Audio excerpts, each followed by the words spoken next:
I don't care what none of y'all talk about. David Benavidez has officially taken over Canelo's spot. It's over. Don't tell me nothing else. It is what it is. What up, Fight World? It's your boy Ego, and I'm back with some more thoughts. Just my thoughts, Ego thoughts. Look, I've heard enough. I've seen enough. Canelo don't want it with no David Benavidez. Now, the irony is this. Boxing is fake. It's almost close to WWE, in my opinion, because nobody wants to ask the real questions.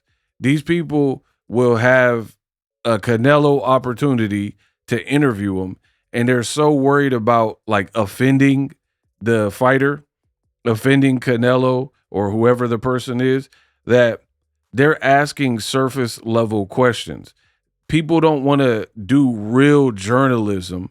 And it's funny to me because the more that they do that, the more job security it gives me, because I came in the game the same way of what I'm doing now, I've been doing back then.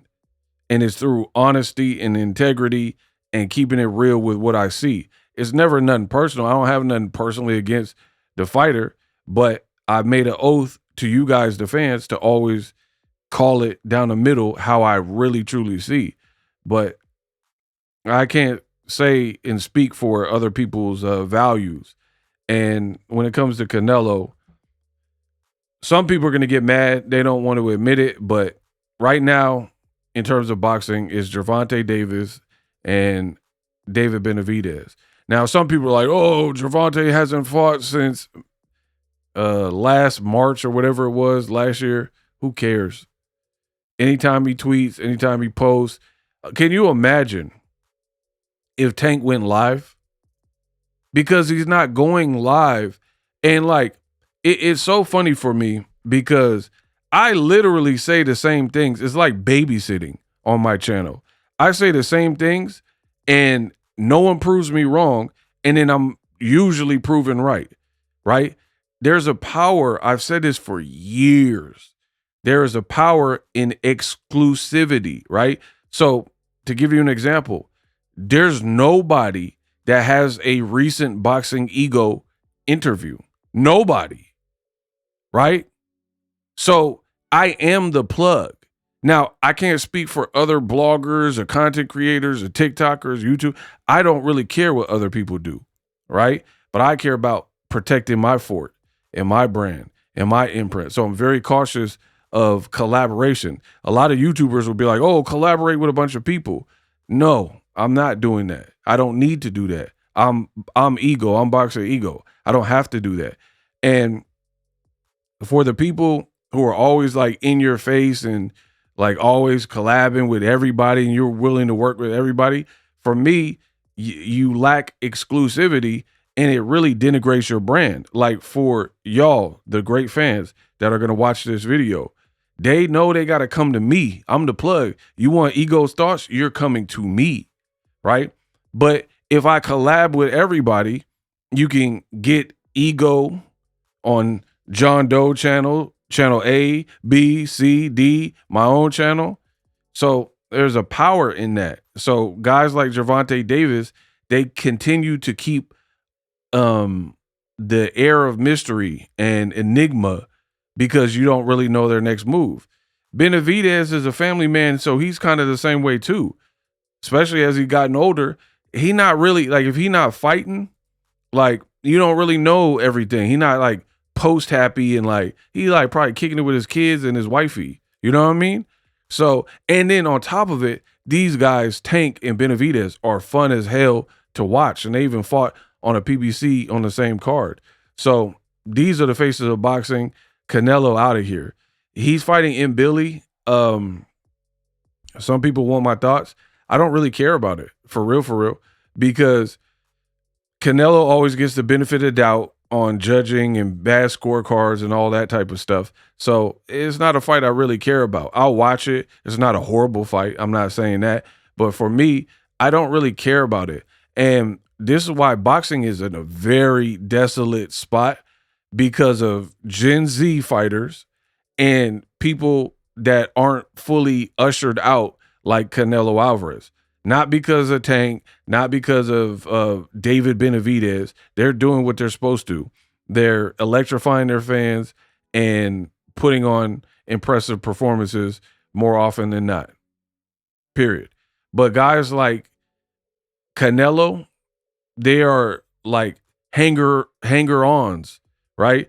Where reason why I can't really get excited for Billy and Canelo is because I know if Canelo were to win, he's not going to do the right thing and fight the people that I want to see him fight. So it's like you can pretty much guarantee it, because if he did, he would be fighting the man you see on the screen, which is David Benavidez, the Mexican monster. What did Mike Tyson say? Hi, I'm with David Benavidez, the Mexican monster. He's a savage like I was when I was fighting in the 80s and 90s. Right? So Canelo, he just got tricked out of his spot. Nobody cares. Like, for example, if I'm lying, I'm flying. The man Benavidez just had a great Cinco de Mayo fight, put the world on notice, moved to cruiserweight, stopped the cruiserweight champion that had never been stopped before, not by Jesse Hart, Arthur Abram, and all the other people like Bevo that Gilberto Ramirez fought. So you can say whatever you want. The man on screen stopped him in his first fight at cruiserweight. So he could do whatever he wants, move back down, try to get a Canelo fight, which we know he won't fight him. Maybe get Bevo, better Biev. He got options. Canelo, first of all, he's like, oh, I wanted an easy fight. Them Saudis paying you all that money. You were on the Forbes list, number 3, I believe, or number 2, you and Ronaldo. So it is probably not you wanted to take the toughest fight. They're paying you so much money, you probably have to fight what they want you to fight, which is Billy. You know what I mean? And again, it's not a terrible fight. It's just I'm over Canelo. Canelo, he did what he did. He's done some great things for boxing, made a lot of money. His fans are annoying and I'm just ready for the new takeover and new blood, guys like David Benavidez, because we can rest assured this man Canelo's had an excuse not to fight the man on the screen from the inception.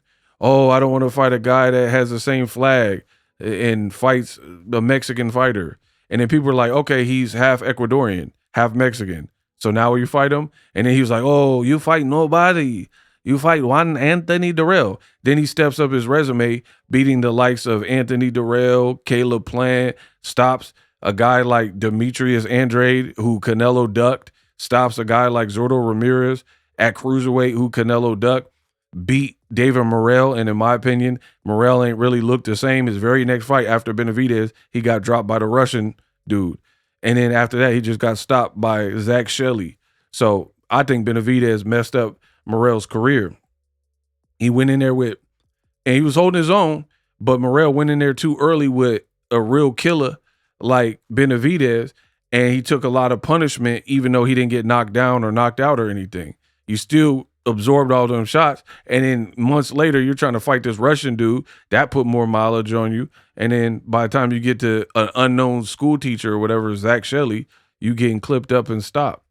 So yeah, y'all can say whatever y'all want about Canelo and he's back and all that, but nobody really cares because they just did the Canelo and Billy face-off, right? And nobody really even talked about it. Real talk. Real talk. Nobody was like even, I didn't really see nobody talking about it like on the timeline. Some of you guys probably didn't even know that they had a face-off. Let me know in the comment section if you knew or not. But I'm not seeing a bunch of buzz behind it. And you could go to the pyramids and face off in front of the Sphinx and the pyramids and Nefertiti and the mummy and Imhotep and all that type of stuff. But people don't really care. Canelo is like, he's just like a known thing in boxing, but no one's really like getting up and getting excited. They know he's like robbing the bank. So I'm not looking for much in this fight. Shout out to Benavidez and